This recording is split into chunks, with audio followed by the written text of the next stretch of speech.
What's good, YouTube? I was making this beat and I'm starting the mixing stage, so I just figured why not just make a video while I'm doing it. I'm really pissed because I had finished this mixing and the Mixcraft crashed. Now I gotta do everything again, and I'm trying to remember what I did. But let's not, dwell on it. Whatever. But let me show you the thing. This is the beat that I'm working with.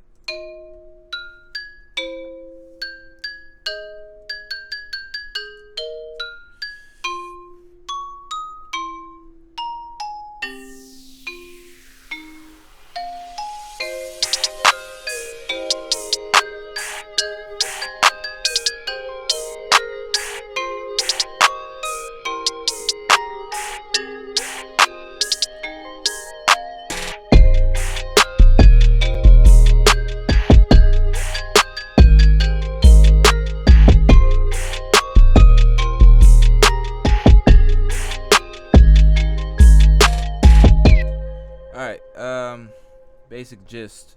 So what we're trying to do is we're trying to EQ each one of these so it doesn't clash with the other frequencies of these other instruments. So the main instruments are basically these four that I was EQing before.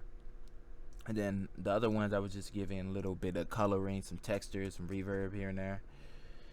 So I'm gonna pull up a lightweight EQ. I don't want to go Pro Q on every track, or it's gonna make it prone for it to crash again. So instead of pulling up, because this EQ doesn't have a spectrum analyzer, so I'm gonna pull up a spectrum analyzer on the master, so I don't have to put spectrum analyzer on each track that I do. So I'm gonna just solo this, and then we're gonna look at the frequencies that we don't like. We're gonna sweep them out. This one is a pretty mono sound, so that it's gonna stay in one place, but there's still some ugly frequencies in there that's muddy.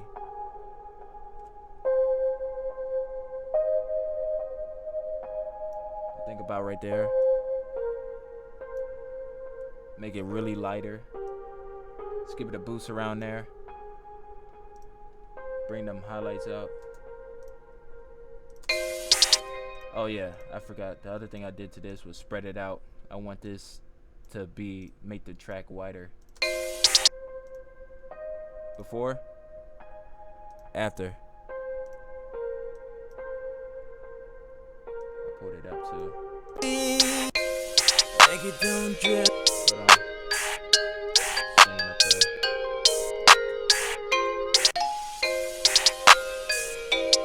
All right, that's good. Bells.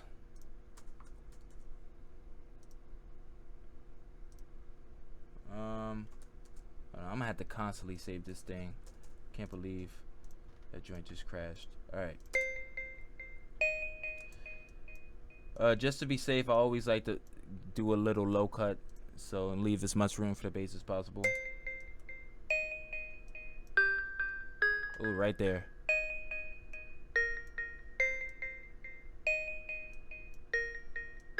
Give it a boost a little. Right there. If you cut something, you usually want to boost it, so you don't so it's just not like, so it's not empty. You didn't just take some away from it. You took some and then replaced it with it, like you took the muddiness out and replaced it with like brightness. So let me have space piano. Oh man, this is ridiculous. Had these all named too. Okay. Most of these instruments I think all of the instruments I used in this beat were free. What was this? This was the XFX. Reverse crash. Labeling is definitely part of mixing. But I don't think there's any pay for. Oh, this guitar and this hold on. This is Nexus. That's not Nexus. That's not Nexus. That's Nexus. So only two Nexuses in here. Alright. Let's go. Boom. Space piano. Did we already do that? No. Okay. Low cut. That's too steep.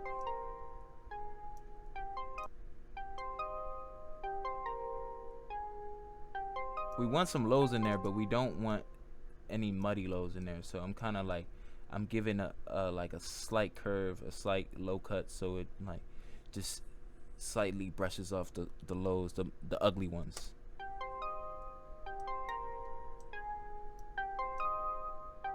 That frequency right there is ugly. Take it out. Hold on. Let's narrow it down. Boost something. Let's give it a high show. Yeah.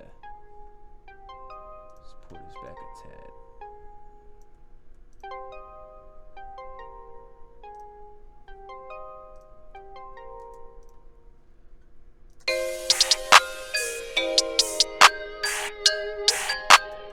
Bring it up a tad.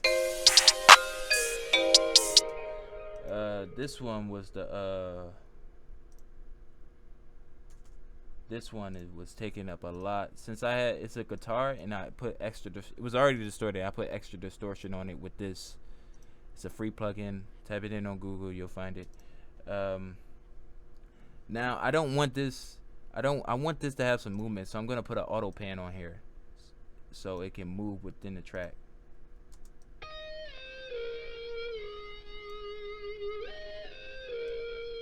That's gonna add to the stereo field, but it still sounds a little bit too dry. So let's give it a little bit more width with some reverb.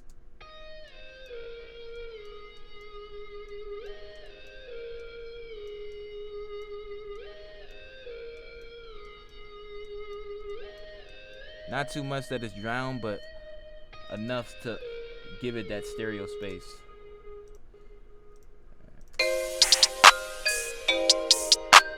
Now it's just like dancing in the background. Like you can still, everything's still playing. You can still hear it.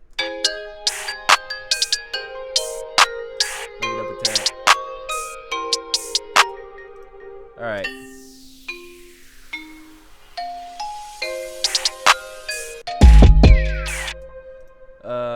Let's add some reverb to this. That's what I did before. Because if you notice, without the reverb, it's really, really dry. It's mono. It doesn't fit into the space of this track. This track is wide, so we're gonna need to put some reverb on it so it can blend in with the track.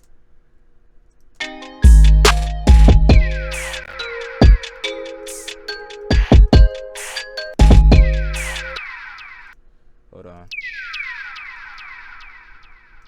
Take all that bass frequency out. I'm gonna need a lot. Wait, this joint is not active. Oh my god. Why do I keep doing that? There we go.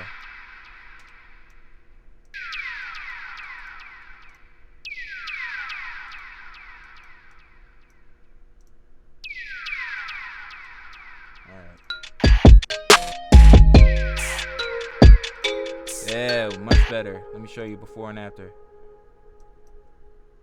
Before. After. Yeah, so now it's like, it feels like it's in the track, not just something you just added on top. Alright, what's next? We did that EQ. Did that EQ. Did this.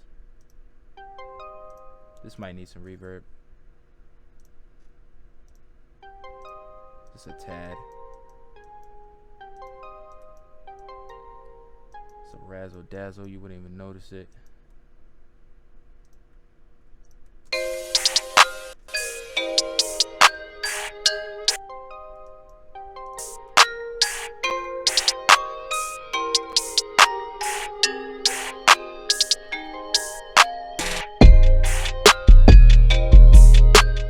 Okay, going up.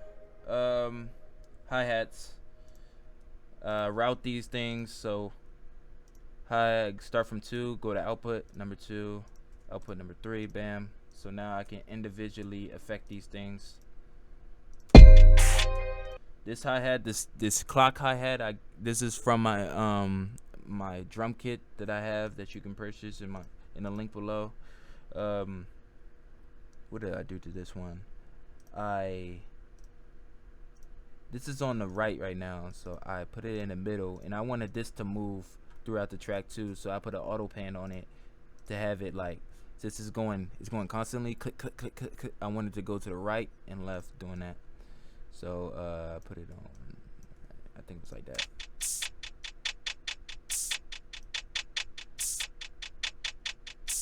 Let's bring this up in volume.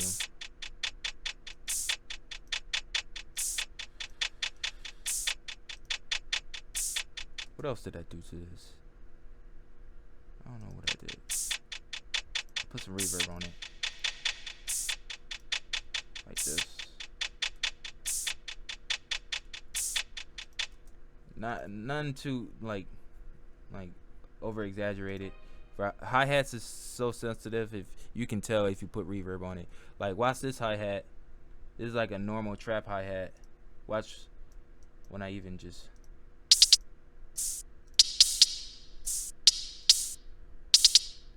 it just changed the whole like type hi-hat. So you gotta be you know, with a light brush when you with your reverb on your hi-hats. Hold on. For this one I did hi-hats too. And that's this. I'm gonna have this pan outwards. Wait, no, left.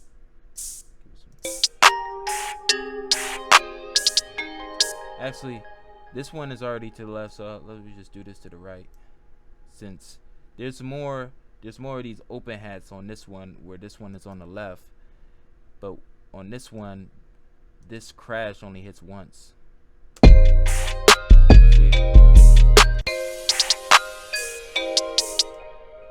See, if I had them both on the left, it would get annoying. It would be too much in that ear.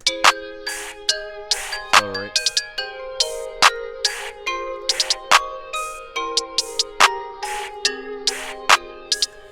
I also put some reverb on the top melody. It was dry.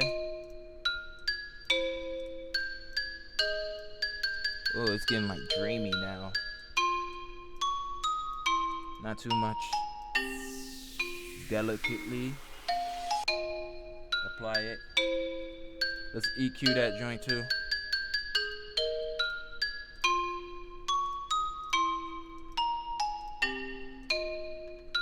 Okay, this is about like, was it around 300?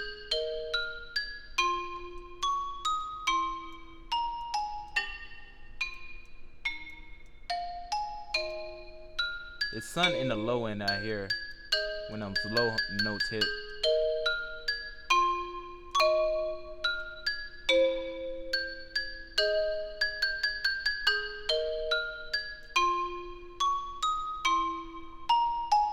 I think it's right there. Yeah, you hear that?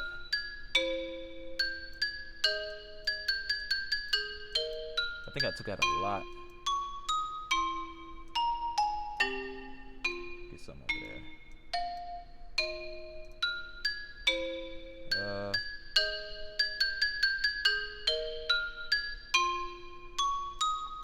There's sun over here too, but I don't want to take out too much. Actually, I'm gonna take that out too.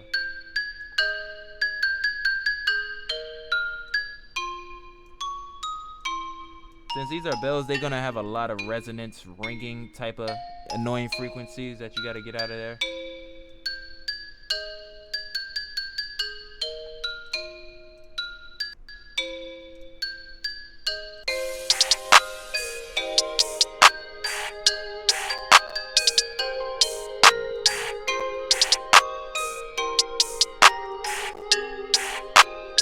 Now this clap seems out of place now because everything is in the space and this clap is just really, really dry. We gotta output these first 3, 4, 5. Boom. Drop down. The clap is right here. The clap is also sensitive to reverb. Let's see if that works. Too much. Might be good.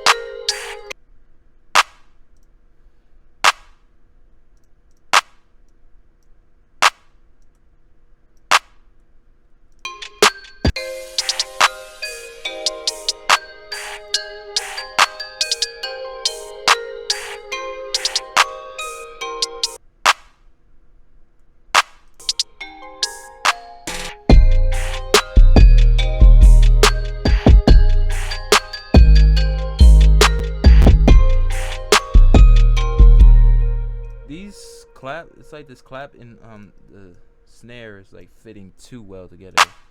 Like they're really on top of each other, so I can't have that. I'm gonna drop one note. Oh, let me put it up. Nah, let me just pitch it down a little bit.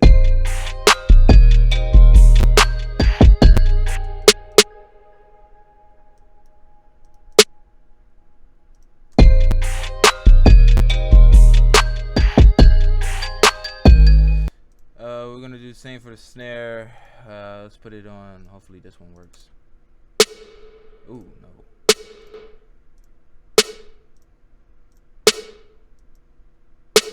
This is mono, stereo.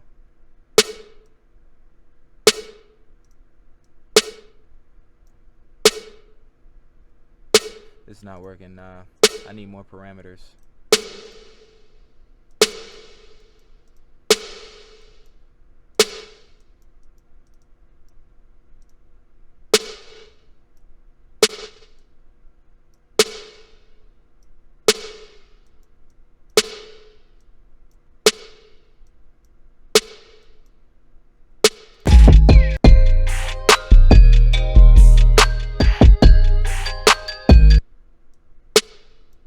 All I can hear is that snare being reverberated.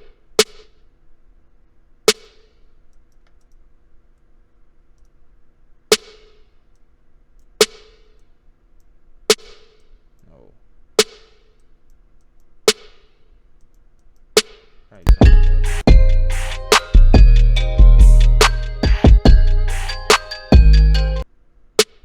Cool.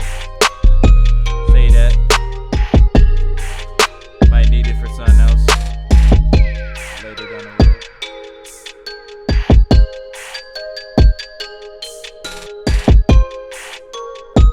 Also, I'm gonna sidechain the kick to the 808. So we already labeled those joints, numbered them. So the first one was the first kick. So I'm just gonna go down to that one and turn the time into 4. So that's how long the 808 is gonna duck the kick, and turn the range down so it tells you how far the 808 is gonna duck it. Hold on, it's not hitting it yet. There we go. Pull it up. So every time the 808, every time the kick hits, the 808 is gonna go down in volume just a little bit, just so they don't, because the kick and 808 are in the same frequency range, but that's one thing that you can't EQ that out. So basically what you're doing is just one gets to go first, and then the 808 is gonna come right back up. So it's like they can hit at the same time and they won't like distort and be muddy.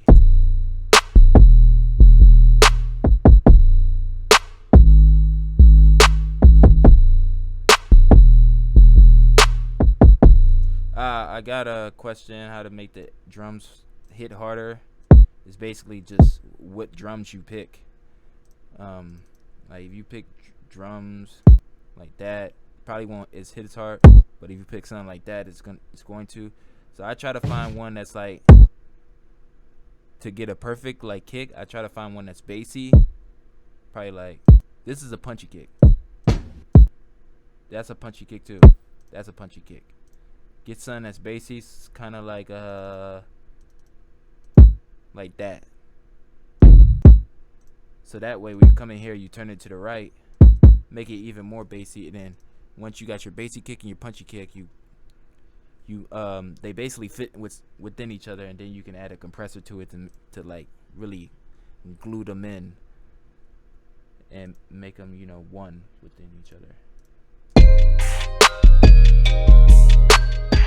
Oh, the last thing that we gotta do is this chant I like to do. Hold on. I like to put a distortion amp on them. It makes them cut through the mix way more. This one's all the way up there, and alright, now I'm reaching it.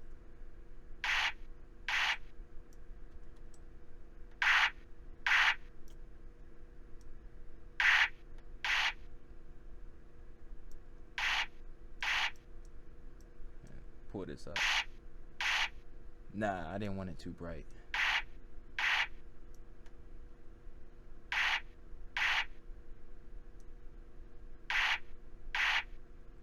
Yeah, just like that.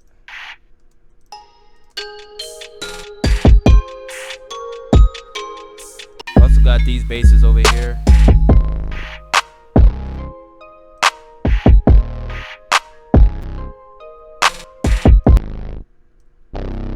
I had this pulled up. I don't know for what reason. Let's pull that down. That's from Mixcraft too.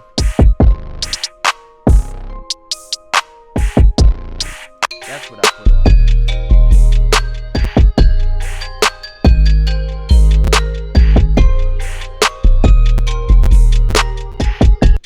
I put this this thing is good for hi-hats.